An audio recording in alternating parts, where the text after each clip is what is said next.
Fala galera, seja muito bem-vindo ao Podcast TV. E aí, Medina? Já tem que curtir, comentar e compartilhar, porque hoje essa entrevista vai ser sensacional. Hoje tá diferente, né, Medina? Hoje é diferenciado, a gente abriu uma exceção porque era muito especial para nós esse encontro. Pessoal, vocês que estão assistindo esse episódio, o convidado de hoje é um cara sensacional, um convidado muito especial, uma grande honra para nós ter ele aqui com a gente. Tem uma história linda no esporte, no boxe brasileiro, mundial. Coach, formador, a família tem o DNA do boxe. Vamos falar muito aqui sobre o pai dele, sobre o sobrinho dele, treinador de grandes atletas que são grandes lendas aqui do nosso esporte. Seja muito bem-vindo, coach Gabriel de Oliveira. É uma honra ter você aqui com a gente, direto da Flórida, hein? Que honra, hein? Obrigado, Gustavo. Obrigado, Medina. Obrigado a todos que estão ligados aí no podcast. Pô, eu fico muito feliz de poder falar com vocês aqui e debater sobre o boxe, né? Que é o meu esporte, o esporte que, como você disse, está no meu sangue. E é muito bom a gente poder debater sobre. Gabrielzão, vamos lá. Primeiro é uma honra para compartilhar aqui para os nossos ouvintes e os telespectadores. Eu conheci o Gabriel quando eu tive a honra, a oportunidade de tomar um café em São Paulo com o Vitor Belfort, que é um outro grande atleta que eu tenho muita admiração assim pela trajetória, pela mensagem que ele leva, pela vida que ele tem dentro do esporte, fora do esporte. E aí o Gabriel estava lá, que é o grande mentor, e junto com o Vitor, e pô, me recebeu super bem, Medina. Fiquei muito feliz aquele dia, uma grande honra mesmo, porque a gente vê que essa galera assim que teve essas vitórias na vida, principalmente no mundo da luta, a mentalidade é diferente, a atmosfera, a energia que eles carregam é diferente. Então, Gabrielzão, gratidão mesmo por aquele dia, assim, foi uma grande honra, viu? De verdade mesmo, fiquei muito feliz. Obrigado, E irmão. Pô, sempre um prazer aí e vamos estar em breve juntos novamente, né? Com a proximidade da luta dele, a gente vai voltar para São Paulo. Eu tenho certeza que você vai estar lá com a gente e vamos se encontrar mais vezes. vamos, pô, vamos sim. O Brasil tá na expectativa dessa luta. Vamos falar sobre um pouquinho dessa luta também, Gabrielzão. Com certeza. Eu Mas acredito assim, que eu acredito que o que marcou nesse encontro que você teve com o Vitor e com o Gabriel foi a simplicidade deles, assim, porque você chegou comentando, poxa, a gente conhece uma pessoa da grandeza deles, né? O trabalho que vocês executam e a maneira como ele foi tratado, assim, mostra o quanto que vocês não são só excelentes profissionais do que fazem, mas são grandes seres humanos. Eu acho que isso é o mais importante. Ele trouxe uma semente, assim, de são pessoas do bem, que fazem o bem e correm pelo certo, sabe?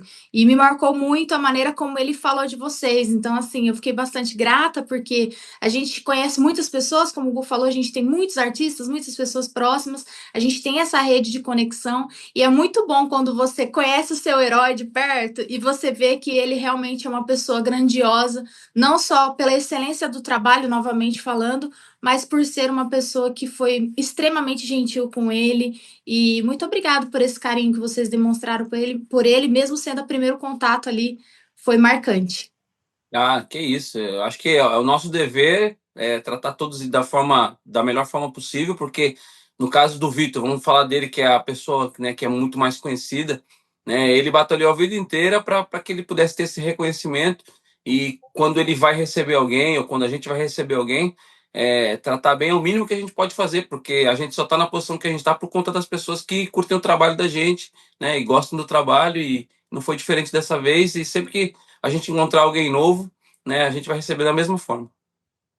Parabéns, muito obrigado. Assim, eu fico muito grata porque É lindo ver que tem pessoas que, mesmo estando no auge, assim, vivendo coisas extraordinárias, elas continuam tendo essa grandeza do ser humano, sabe? De saber que percorreu um caminho, e ter respeito pela história de todos, né? Então, É. muito bonito o que vocês fizeram por ele, e aqui já minha gratidão a Ah, vocês. obrigado. Isso é muito importante. E Nesse dia, Gabrielzão? quando ele retornou, ele, nossa, foi muito legal. E eu falei, você vê o brilho na pessoa, sabe? De, nossa, realmente era sobre isso, né? Então, eu fiquei muito Muito feliz. legal. Muito legal saber disso. E na próxima vez, Medina, você faz favor de aparecer também. Da próxima vez, deixa eu contar aqui uma parte. A gente estava numa semana de jejum e oração, a gente tem toda essa vida espiritual alinhada, e era o primeiro dia do jejum. Aí eu conversando com ele, ele falou assim: ai, Medina, mas eu acho que ele vai estar lá, e aí a gente vai falar sobre coisas profissionais. Eu não sei se vai ser legal você ir e tal. E eu acho que da próxima vez, Gabriel, eu tenho que aumentar esse jejum, rapaz. Eu consegui uma brechinha É isso. para eu estar lá também. Mas assim, só de fazer por ele, eu já me senti assim, muito feliz, muito honrada, porque realmente foi precioso para ele, sabe? Então, Amém. para a gente já valeu, né? Ele ter ido, já valeu. O que vocês fizeram naquele dia já ganhou nosso coração. Amém.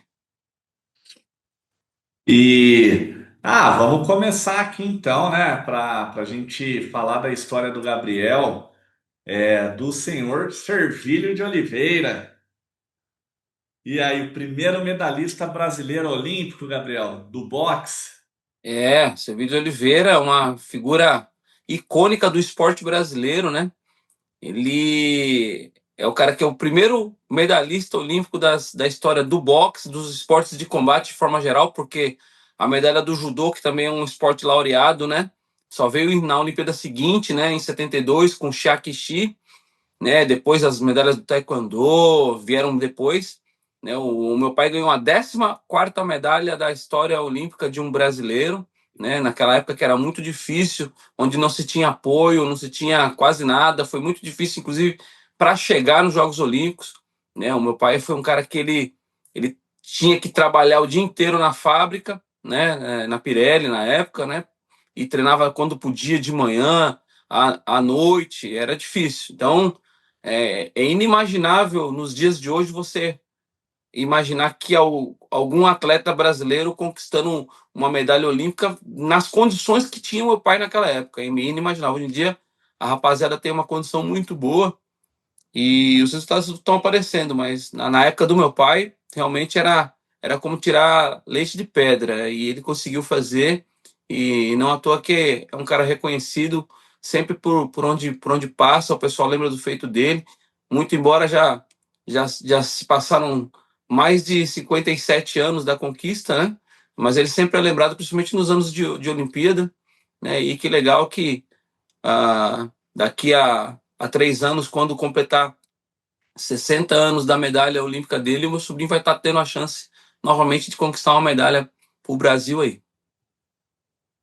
Que Nossa, e honra, a hein? história, hein? E aí, seu pai foi o primeiro boxeador da família? Ou já, como que Então, foi? na verdade, né, ele foi inspirado pelos irmãos mais velhos dele, né? Naquela época, ele conta, né, que os meus tios, né, os irmãos dele mais velhos, foram inspirados pela conquista do Éder Joffre, né, que no ano de 1960 conquistou o título mundial para o Brasil. Então, foi uma febre. Todo mundo queria ser ou jogador de bola ou lutador de boxe naquela época, né, por conta do sucesso que fazia o Brasil, né? O Brasil tinha ganho a Copa de 58, né, já estava com tudo para ganhar a Copa de 62 na época, né, quando o Éder Joffre ganhou o título dele em 60. Meu pai era um garoto de 12 anos, né? Meu pai nascido em 48. E em 60, quando o Éder Joffre ganhou o título, meu pai tinha 12 anos, né? Então ele via os irmãos mais velhos dele treinando boxe, os caras compraram umas luvas, às vezes os caras iam trabalhar e deixavam as luvas em casa, ele pegava os meninos da vizinhança, calçava as luvas e já no bairro mesmo ali saía batendo nos moleques, até que depois ele resolveu entrar numa academia e treinar sério, e viram muito potencial nele, ele muito cedo, ele teve uma carreira muito meteórica, né? É, ele ganhou o campeonato de estreantes no ano de 66, No ano de 67, ele já estava defendendo o Brasil nos Jogos Pan-Americanos de Winnipeg. No ano de 68, ele ganhou o título latino-americano no Chile, que o classificou para os Jogos Olímpicos. E nesse mesmo ano de 68, ele ganhou a medalha olímpica, né? A primeira medalha olímpica do boxe brasileiro.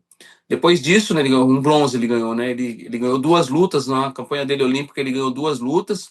Ele ganhou de um cara da Turquia na primeira fase, ganhou de um cara de Gana na segunda fase, e na fase semifinal ele topou com o mexicano, dono da casa, e fez uma luta muito equilibrada com o mexicano, né? Para muitos da imprensa disseram que ele ganhou a luta, mas você sabe como é, lutar na casa do adversário, né? Você tem que jogar o cara para fora do ringue, senão não leva, né?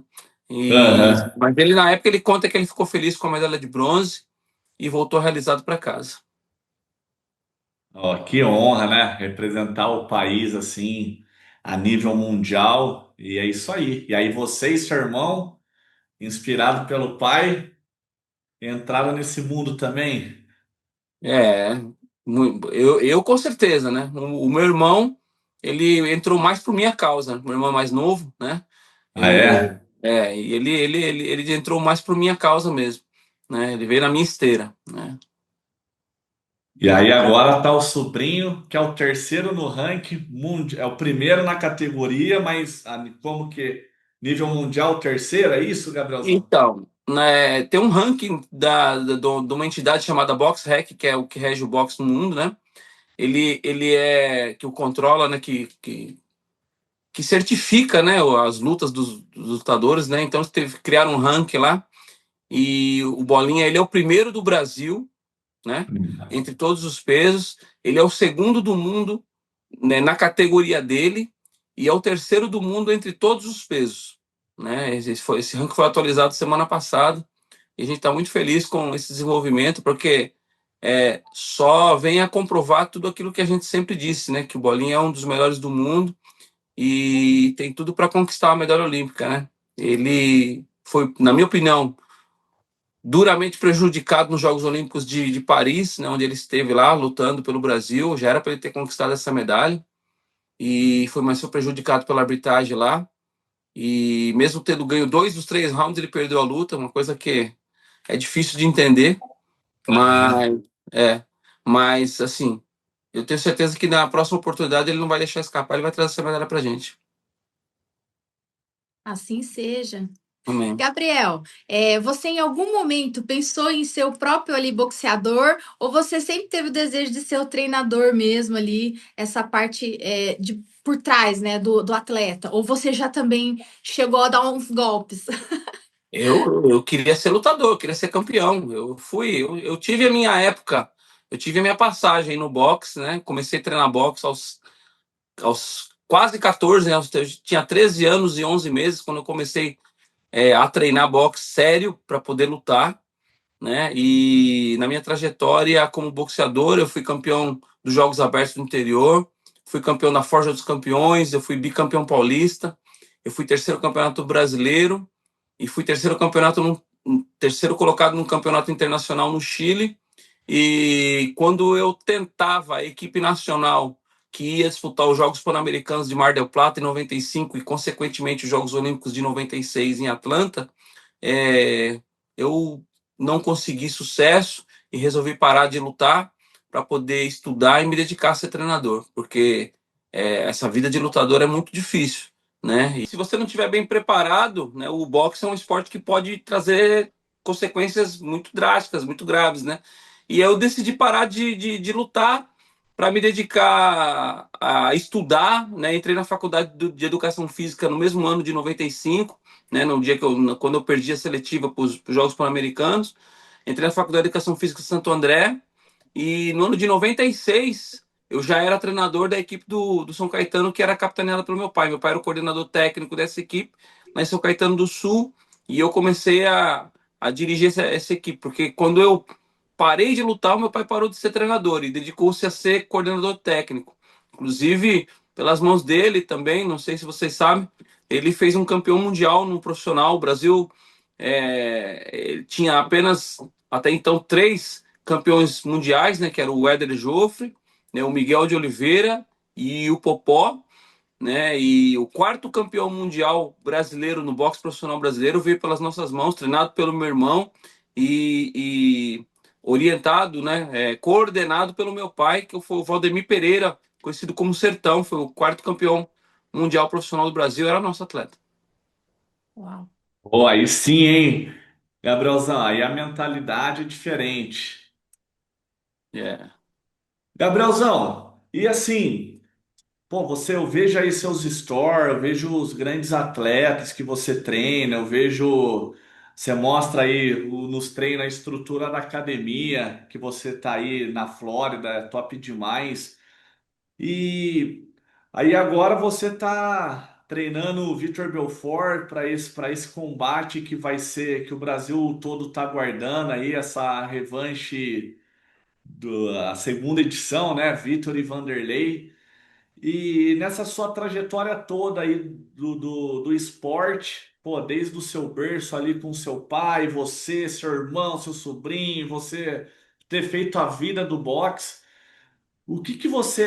quais são as características assim, não só técnica, mas que você vê de um atleta de alta performance assim?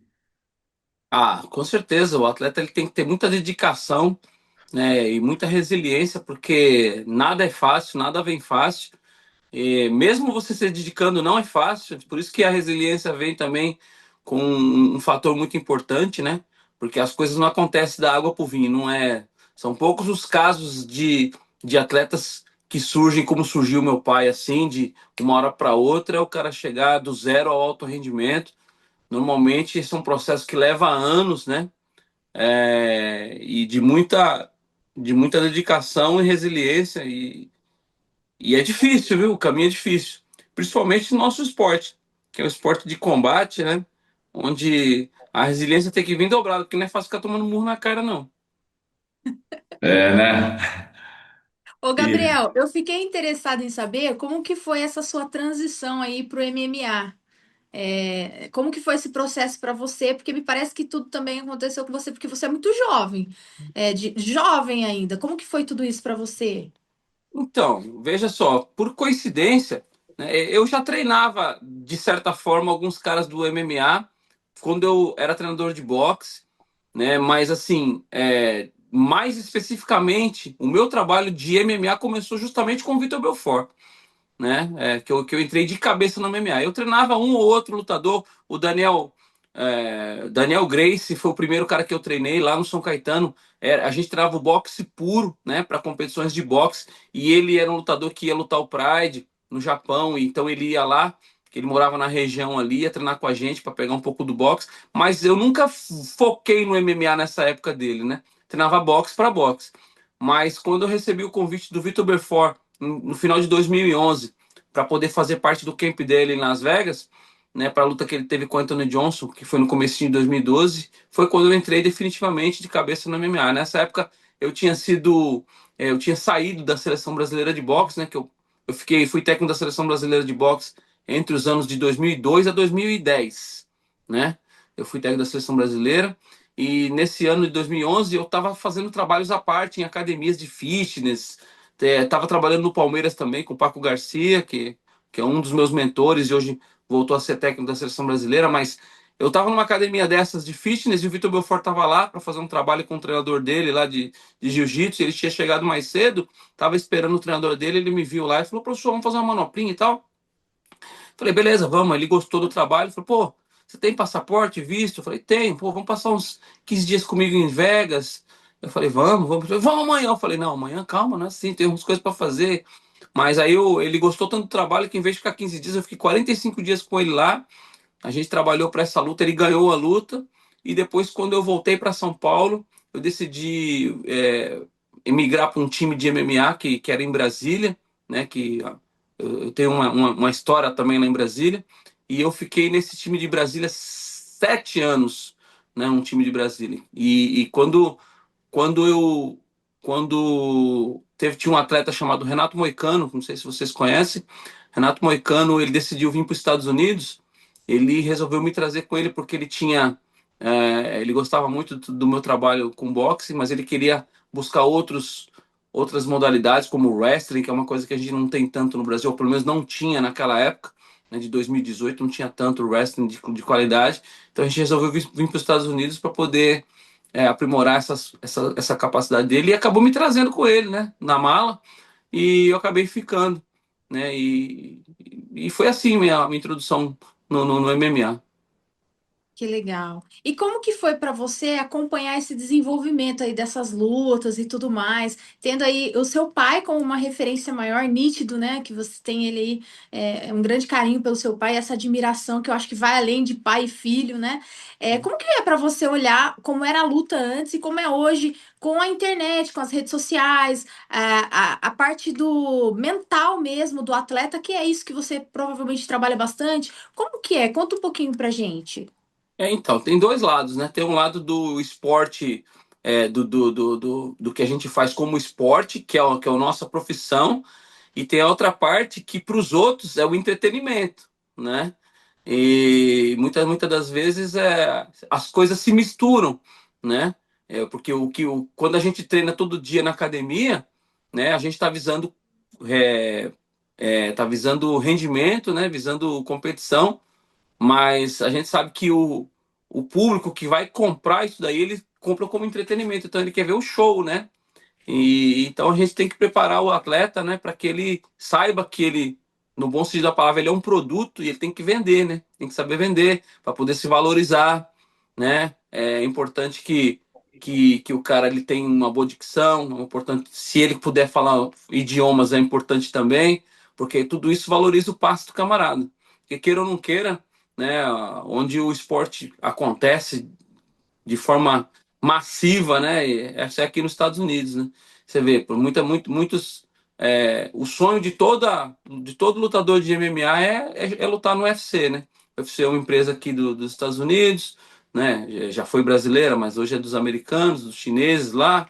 E se você não tem um lugar onde você apareça e mostre e se venda, é difícil de você conquistar um mercado, né? E a gente tem vários exemplos de lutadores aí que conquistaram muito mais notoriedade, muito mais pelo que eles falavam e representavam do que propriamente do que eles faziam em cima do ringue. Então, esse é um papel muito importante que o atleta tem que saber.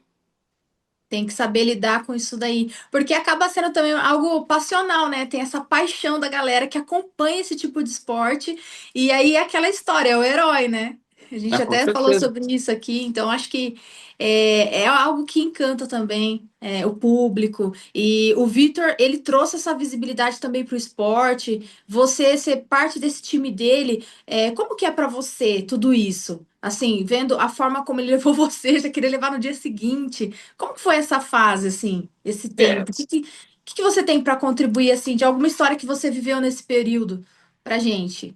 o Vitor, ele é uma figura muito importante do esporte brasileiro, né? Porque ele é um pioneiro, é um dos pioneiros do MMA, porque o que eu tô falando do meu contato com ele veio de 2011, né? Mas em 2011 o Vitor já era um veterano do esporte, né? Ele já estava com seus mais de 30 anos e o Vitor surgiu com 17, 18 anos, né? Lá nos primórdios do UFC, ele participou do torneio do UFC lá, acho que do UFC 4 ou 5, né? Com 17, 18 anos de idade, LG. Por isso que ele é um fenômeno, né? Porque com aquela idade, aquele moleque tava batendo em todo mundo, então virou o fenômeno que foi, né? E que é até hoje. Então, para mim, poder contribuir de certa forma com o trabalho dele é muito gratificante, porque ele realmente é uma referência. Quando se fala de MMA no mundo, você tem que citar o nome do Vitor Belfort. E para mim é um prazer poder contribuir com ele para o sucesso dele. Que top. E o sucesso dele é o seu, né? Porque você tá ali sempre junto. É muito legal ouvir isso. De novo, né? Conexão, a parte de você ver o outro, a saber aplaudir o outro, né? Num esporte que, gente, eu não consigo nem imaginar tomar um soco É. A gente ou um chute, né? E falar em chute, essa luta é muito esperada e existe um certo favoritismo. Mas qual que é a sua visão, assim, como treinador? Então, essa é uma luta que é muito esperada. Eles, né? vamos falar assim para eventualmente para o público que não sabe, que não conhece, essa vai ser uma luta que já aconteceu nas regras do MMA. No ano de 98, eles lutaram em São Paulo, no UFC Brasil, no UFC Brasil 1 que teve, né? É, no UFC, eu não lembro o número do UFC que foi, mas foi uma edição em São Paulo, realizada em São Paulo. E esses dois garotos, né, o Vitor e o Vanderlei, lutaram lá e foi uma luta que durou apenas 44 segundos. Né? O Vitor deu uma sequência de golpes lá, violenta no Vanderlei e acabou com a luta. Mas desde então criou-se uma rivalidade enorme entre esses dois. Eles já tiveram para fazer essa revanche muitas vezes, inclusive capitanearam o TUF, né, acho que no ano de 2012 ou 13, né, o TUF 1, e ficou de eles lutarem como sendo técnicos das equipes, né, de cada uma das equipes. É, o correto era que eles teriam que ter lutado na final, mas por uma lesão, acho que do Vitor, não aconteceu essa luta. Desde então, muita coisa foi falada. E agora, né, com essa promoção da Spaten, eles vão realizar essa esperada revanche, né? Depois de tanto tempo, né, depois de 27 anos, eles vão estar de volta aí no ringue, a oportunidade de se encarar de novo aí, vamos ver o que vai acontecer. E A gente tem acompanhado. Olha, Gu, eu falo muito, né? Eu tenho que segurar. não, Ah, pode tá falar, é isso falando mesmo. bem, pô. Então, o quê, Tá. Gu? Você que é bom de matemática, 27 anos já se passaram, então? 27 anos, e eu ia comentar aqui que as publicidades aí que a Spaten tá fazendo, o comercial dos dois Tá sensacional, tá tá maravilhoso. sensacional, pô. Tá bem Ele legal. mandando a cartinha, depois o Victor lendo o livro, um livro lá, Recomeçar, não sei o quê. Muito bom. É, Eu acho que tem alguém que tá engasgado, hein? É, Essa luta vai ser sensacional. A gente acompanha. E, de novo, né? Aquilo que você falou é o entretenimento, né? sim, Então, eu imagino que a expectativa é bem alta, assim, para ambos, né? para ambos, sim. A gente tá levando essa luta muito a sério, né? Muito embora é, é, muitos comentários a gente ouve aí dizer, vai ser uma marmelada, não vai ser luta de verdade. Eu posso afirmar com todas as letras, vai ser uma luta de verdade. Entendeu? A gente está treinando sério, né? E eu tenho certeza que do lado de lá o Vanderlei também está treinando sério, ele não vai querer deixar barato, ele vai querer, como você disse, ele é o cara que está engasgado com essa luta e ele vai querer revidar, né? E ele vai ter a chance disso, ele vai ter a chance. Eu tenho certeza que ele está se preparando da melhor forma possível para no dia 27 de setembro se apresentar também da melhor forma possível e tentar a vitória dele. é. Na verdade, assim, é uma luta que o Brasil quer muito assistir, porque de fato, assim, rivalidade à parte, são duas lendas do esporte, dois caras que de fato percorreram a estrada ali e elevaram o nome do Brasil, né? Com certeza, a gente respeita muito o Vanderlei, o Vitor também respeita muito o Vanderlei pela toda a história dele, né? Tudo que ele representa para o Brasil, para as artes marciais, o mundo inteiro conhece quem é Vanderlei Silva. Assim como não tem como falar de MMA sem falar o nome do Vitor Belfort, da mesma Sim. forma não tem como não falar do nome do Vanderlei Silva. Então são duas pessoas respeitabilíssimas no meio do esporte e eu tenho certeza que mesmo com a idade mais avançada, eles vão dar o melhor espetáculo possível lá no dia 27 de setembro. Top. Gabrielzão, pô, tem a coletânea do filme, né? Rock Uhum. Balboa que inspira todo mundo a querer lutar boxe, né? Ah, com certeza. E no mundo real, assim, nessa sua trajetória aí de mais de 20 anos no esporte, desde berço, né? Você já teve algumas lutas marcantes, estilo filme rock, aquela luta que você já presenciou, já participou, aquela luta, pô, tá perdida. E aí o cara vai lá e dá a volta por cima e ganha a batalha ali. Eu já tive a oportunidade de presenciar muitas guerras, mas a luta, aquela luta do Popó com o argentino, com a Laiana Barrios, que foi, inclusive, completou agora, semana passada, completou aniversário também, acho que foi 2003, né? 2003, eu estava presente. A gente fez preliminar dessa luta. Nós tínhamos três atletas na preliminar. O Sertão, que eu citei passado, né? Ele estava nessa preliminar. o Juliano Ramos estava na preliminar e o Lino Barros também estava na preliminar do Popó contra a Ana Barros, que foi aqui em Miami em 2003, em agosto de 2003. Então isso foi uma guerra. O Popó estava perdendo a luta, ele conseguiu encontrar. Ele tinha caído, ele tinha recebido 2 contagens de proteção durante a luta, tinha caído e estava perdendo a luta por pontos, né? E a luta era 12 rounds, que era um título mundial.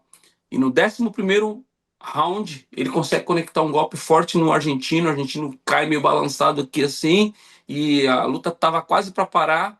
Bateu o gongo, voltou para o 12º e último round. O argentino tentou sobreviver, mas o Popó foi lá e acabou com a fatura. E foi uma luta muito emocionante para quem estava na arena lá, inesquecível. É, top demais. É, a primeira luta que eu e a Medina fomos assistir ao vivo ali de boxe foi o Popó e Bambam. Ali, Aí, isso é entretenimento puro, né? isso foi entretenimento, né? Entretenimento puro, isso aí. Na verdade, até aquele dia que eu tava em São Paulo ali que eu conheci vocês, Aham. depois em algum momento o Vitor, ó, vai sair alguma novidade ali, até achei que ia ser a luta, alguma luta dele com o Popó, pra te falar a real. Essa do Vanderlei surpreendeu mesmo. Entendeu? Mas eu acho que a luta dele com o Popó não sai, não. Não sai, né? Eu acho que não. É, Mas, não, né? pô. Mas eu não sei, né? Não sou eu que faço parte das negociações, né? Eu apenas treino os caras para lutar. Mas eu acho que essa luta não sai do papel, não. É, não, o Popó tá em outra, assim, né? O Popó, na verdade, é essas lutas de exibição. O Vitor ainda tá na atividade mesmo, profissional ali. Tá pegando as lutas de verdade mesmo, né, Gabriel? Não, mas tem a questão do peso. Eu acho que o principal para essa luta não acontecer é a diferença de peso que tem entre eles, né? Sim, Então esse é um fator primordial para que essa luta não aconteça. Porque eles têm uma idade compatível, né? Eles, muito embora o Vitor sempre se destacou pelo MMA, ele tem um bom boxe, mas não é um boxeador de ofício, né? Diferente do sim. Popó. Mas eu acho que o complicador para que essa luta não aconteça é a questão do peso. Certo. E aí, Medina, tá Eu fiquei gostando desse curiosa papo para aqui? saber um pouco mais sobre o sobrinho dele, porque ele também entrou no esporte e eu queria saber quando que realmente assim vocês começaram a ouvir falar, nossa, esse menino é diferente. O que que você, como tio, né, viu de diferente nele e tendo toda essa visão também profissional, que ele realmente pode chegar a ser o número um, né, vamos dizer assim. O Bolinha, assim como todos nós, nasceu com esse DNA do boxe, né? É, E ele sempre mostrou muito talento, né? Sempre desde pequenininho. Se você entrar no Instagram do meu irmão, você vai encontrar vídeos do Bolinha bem pequenininho lá, já movimentando. E ele começou de fato a treinar o boxe aos 11 anos de idade, né? E diferentemente de mim, quando eu ainda era jovem, a gente não tinha essas competições das categorias de base que hoje existem, né? Ou seja, eu com 16, 17 anos, eu lutava com adultos de 25, 28 anos, que é uma coisa que hoje é inimaginável, entendeu? Hoje você tem as classes etárias que isso determina muito a igualdade, né, entre forças, né? Então, é, ele conseguia competir com meninos do mesmo peso, da mesma idade dele, desde os 11 anos de idade, né? E isso foi fazendo como quando ele foi galgando, né, condições e confiança, né? E para chegar hoje, né, aos 24 anos, hoje como o melhor atleta do Brasil, né? Que hoje ele é constatado isso. Mas o Bolinha, desde quando ele tinha 14, 15 anos de idade, a gente já sabia que ele ia chegar.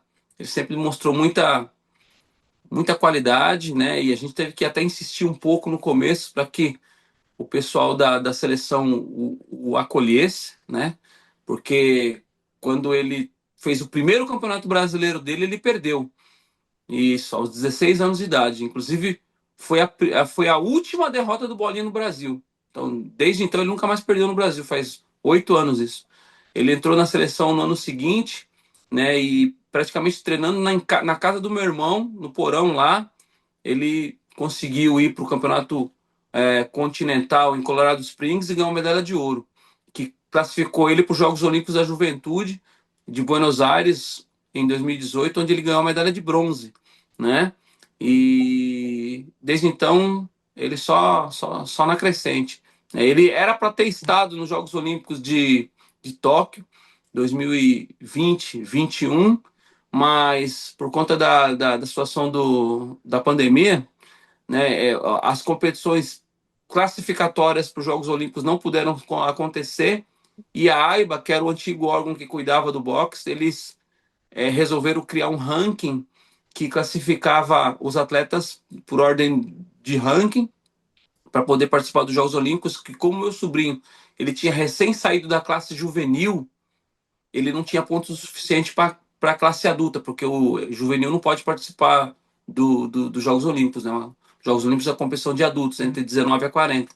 E os pontos que o meu sobrinho tinha no ranking era na classe juvenil, 17 a 18. Por esse motivo, ele ficou fora dos Jogos Olímpicos de Tóquio, mesmo tendo condições de estar lá. Aí ele resolveu subir de categoria, subiu de peso, tá, mas ficou mais forte. Foi para os Jogos Olímpicos antes ele foi para os Jogos Pan-Americanos do Chile, foi bronze, foi para os Jogos Olímpicos de Paris, e infelizmente lá ele teve um resultado que, na minha opinião, foi uma descaração total ali, ele foi prejudicado pela arbitragem. Inclusive, se você olhar o pódio olímpico na categoria dele, dos quatro caras que estão no pódio, ele já bateu em três. O único cara com o qual ele não bateu ainda foi o cara que ele nunca lutou, que é o Kalakov, que é o cara do Uzbequistão, que é o campeão olímpico. Mas eu tenho certeza que eles vão se bater um dia ainda e o Bolinha vai ganhar dele também. Mas esse Kalakov é muito bom, né? Ele é campeão mundial, campeão olímpico, mas é o cara que a gente tá de olho nele aí. E dos atletas que você treinou no MMA, teve alguma história, alguma luta que te marcou, que você falou, nossa, que você por algum momento você falou agora, como o Gustavo até comentou há pouco, né? Perdeu, mas que você treinou, que você estava acompanhando ali, alguma luta que te marcou? Na verdade, sempre a gente tem bastante lutas que marcam, né? A gente tem sempre. A gente treina muita gente, mas a gente tem os nossos meninos favoritos, né? Então, todas as vitórias do Renato Moicano, todas as vitórias do Renan Problema, todas as vitórias do cara de sapato sempre marcaram bastante a gente, né? Que são caras que a gente está sempre muito próximo, né? E tem um carinho especial, porque a gente acaba se envolvendo com os lutadores, né? A gente se envolve com eles, né? E toda a vitória deles pra gente é muito gratificante, né? Então. Essa vitória é praticamente desses caras aí. Também do Alexandre Pantoja, que eu nunca tive a oportunidade de estar no corner dele, mas é um cara que tem uma história de vida fantástica e eu cheguei a trabalhar com ele também. Hoje ele é o campeão do UFC da categoria dos pesos mosca. É um dos cinco melhores do mundo no Pound for Pound também. Então, esses caras são caras que marcam a gente. É uma vida de muito dedicação, né? Muita Muito. dedicação nos treinos e também abdicar de muita coisa, né? Com certeza. Não é fácil, como eu já disse no começo, né? Você tá ali para trocar soco com um cara que também tá ali na, no, no- no- na, na vontade de arrancar a sua cabeça. Não é assim, sabe? Você tá ali Sim. literalmente disposto a tudo ali dentro daquele ringue, né? E você tem que estar bem preparado, porque se você não estiver bem preparado ali, você pode se machucar sério. E É o teve sonho, né? alguma luta que você acompanhou assim, de você ver algum atleta sair muito ferido, algo assim, que você falou, nossa, sei lá, que ficou na sua memória, algo assim. Teve, né? Teve a própria luta do Renato Moicano contra o Rafael dos Anjos, que ele pegou de última hora, né? Que foi uma guerra, né, de 5 rounds. Ele saiu todo machucado, todo inchado, entendeu? E com certeza marca bastante a gente. E aí, Gustavo, e você, teria coragem? Virei vendedor. Não, mas eu admiro muito assim essa mentalidade do esporte, principalmente esporte de luta, porque de fato inspira, né? E quando eu tava naquele dia tomando o café lá com o Gabriel e com o Vitor, vocês disseram uma coisa que eu voltei refletindo muito sobre isso. Geralmente um lutador ele faz poucas lutas oficiais no ano, né? São meses de preparação, né? E, E uma frase lá que eu ouvi, não sei se foi o Gabriel ou o Vitor que falou, mas algum de vocês disseram, pô, o atleta se prepara e vai lá, ganha a luta, tem o braço estendido. Ali é o auge, ali é a glória, ali é os meses que ele abdicou de muita coisa para chegar naquele momento. Mas e quando você faz todo esse processo e infelizmente naquele dia a vitória não veio para você, né? Como que você construir da sua derrota a sua vitória para você continuar? E aí vocês começaram a falar ali, falei, pô, de fato eu acho que esse é o aprendizado que o esporte ele traz assim para todos nós, os atletas que entram nesse mundo e buscam vencer, os treinadores que trabalham na parte técnica e na mente desses atletas de alta performance, né? De você fazer daquele obstáculo o combustível para você voltar, melhorar e continuar ali no seu sonho, né? Eu vejo muitas entrevistas assim de quando vai ter lutas de eu acompanho muito os podcasts aí dos lutadores, do UFC, quando vai ter uma luta de boxe legal. E muitos ali, quando são lutas oficiais, fala que é o sonho deles, né? Que eles tomaram muito soco na cara, mas para chegar naquele momento, entendeu? Então é um momento que define vidas mesmo ali, né? Tudo que a pessoa trabalhou por anos uma Olimpíadas, um campeonato mundial. Então, eu acho que é muito gratificante, sim. Mas de quando o Gabriel, o treinador Gabriel fala que é muito desafiador, eu vejo que deve ter um desgaste psicológico constante, né, Gabriel? Tem que estar com a mentalidade muito blindada mesmo, resiliente, né? Ah, com certeza. Mas a gente costuma dizer que o principal psicólogo do atleta é o próprio treinamento, né? Porque se você sabe que se você treinou bem, você vai render. É claro que hoje em dia você tem todos os profissionais, né, que trabalham com a mente do atleta e tal, e quem tiver condições de ter esse profissional consigo dentro da sua equipe, que o tenha. Mas o atleta ele tem que estar consciente que o principal psicólogo dele é o treinamento. Então, se ele tem a certeza de que ele trabalhou certo, perfeito, não faltou treino, não faltou comeu direito e pô, descansou direito, ele vai render bacana na competição. O Brasil é um celeiro, né, Gabriel? De um dos, um dos top, talvez em muitos momentos até o top um do mundo nesse esporte. No MMA, no celeiro, com certeza. Na verdade, é, eu diria que briga em pé de igualdade com os Estados Unidos, que é o país que detém o maior número de atletas no plantel do UFC, vamos dizer assim, né? Mas tá brigando igual aí com a Rússia, né? Tem uma força emergente chegando aí que é a Austrália com alguns campeões, mas assim, o Brasil é top 3 com certeza. E aí, Medina, tá Ah, eu gostando fico aí, Medina? empolgada, né? Eu fico empolgada. Você falou do rock aí, eu já lembrei, realmente, né? É uma referência, a gente assiste isso, de repente eu fico imaginando como que é o dia a dia com esses atletas, né? É. Igual ele falou, todas as lutas marca muito e ver o esforço do atleta, de repente você vê o cara ali segurando o cinturão, né? A medalha. Então, assim, eu acho que é algo muito gratificante para você que acompanha tudo isso, né? Então, eu acho que é inspirador. Eu acho que o atleta ele é inspirador, principalmente porque tem toda essa questão da luta realmente que é pôr a cara a tapa, né? Ninguém quer, ninguém vai entrar numa dessa para perder, e tá todo mundo ali querendo ganhar e de repente você tá do lado da vitória. Então acho que isso é muito legal. Acho que deve ser uma energia que não tem nem como explicar o momento de você estar ali. Mais que pôr a cara a tapa é pôr a cara a soco. É bravo. É nervoso, o negócio não é simples, não é fácil. E a gente fica sempre muito animado, né? Porque a gente está sempre com os atletas em atividade, né?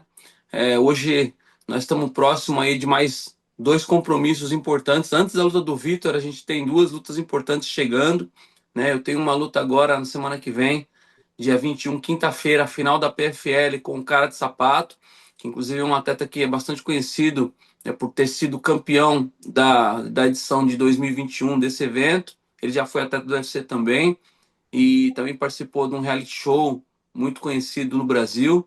né? E ele está na final de novo desse evento. Vai ser agora quinta-feira, dia 21. Torçam pelo Cara de Sapato. E dia 22 em Orlando, a gente tem um dos nossos cria aí, dos nossos meninos do boxe, o Pedro Conceição, fazendo mais uma luta aqui nos Estados Unidos. É um atleta prospecto, emergente, moleque, 24 anos, 4-0 no profissional, buscando sua quinta vitória, buscando lugar ao sol, fazendo uma participação num evento grande e importante da MVP, que é a empresa do Jake Paul, né? Ou seja, que os caminhos estão se abrindo. Então, uma grande luta do Pedro vai colocar ele num holofote bacana para buscar, de repente, lutas maiores e ser candidato em médio, longo prazo aí a um cinturão no boxe. E o cara de sapato que já está na boca do gol para conquistar esse bicampeonato. Então, essas duas lutas são muito importantes. A gente vem trabalhando com afinco, tá chegando, né? E depois disso, temos mais um mesinho aí pro Vitor. Show. Que top, hein? Gabrielzão, a gente vai querer dar um jeito de estar lá, hein? É a Medina É. prestigiando vocês aí, pô. Maravilha, maravilha. Entra em contato com o Vitor, com o pessoal da equipe dele de produção. Eu tenho certeza que eles vão conseguir um ingresso, para um convite para vocês lá, porque esse evento é um evento fechado, né? O evento da SPA ele não vai ser aberto ao público, ele vai ser um evento da televisão, fechado para alguns poucos convidados, mas eu tenho certeza que se vocês chegarem no Vitor lá, vocês vão conseguir o ingresso, sim. Ah, seria uma Cora- honra, mas Coraçãozinho, coraçãozinho até cria expectativa. até bate mais forte, amigo. Até bate mais Não, mas a gente forte. vai estar. Se não conseguir estar lá, vamos estar prestigiando, porque de verdade é o Brasil que quer muito ver essa luta. Ah, sim. E Gabrielzão, esse quadro aqui do nosso podcast, do Podcast OTV, ele chama Histórias que Inspiram, né? Oba. E nós trazemos pessoas assim que, de verdade, todos os convidados que já vieram são pessoas que têm uma história muito forte, pessoas que a gente admira, que a gente conhece um pouquinho da estrada ali que eles percorreram, dos desafios e obstáculos que eles enfrentaram, e mesmo com tudo isso, tiveram essa vitória. E aí eu gostaria, né? A gente sempre faz um pedido aqui para todos os convidados e para nós, de verdade, é uma grande honra você ter nos atendido aí da Flórida. Pô, essa gravação está sendo diferente aqui para nós, mas está muito top. E você é um cara sensacional mesmo. Então, de verdade, Obrigado. já quero deixar aqui meu agradecimento, que estou muito feliz desse bate-papo contigo. Mas de você deixar, a gente sempre pede ali, né, pro convidado deixar uma mensagem especial, aquela mensagem da vida que está no coração, para todas as pessoas que estão nos assistindo aqui, Gabrielzão. E parabéns pela trajetória, viu? É uma honra mesmo.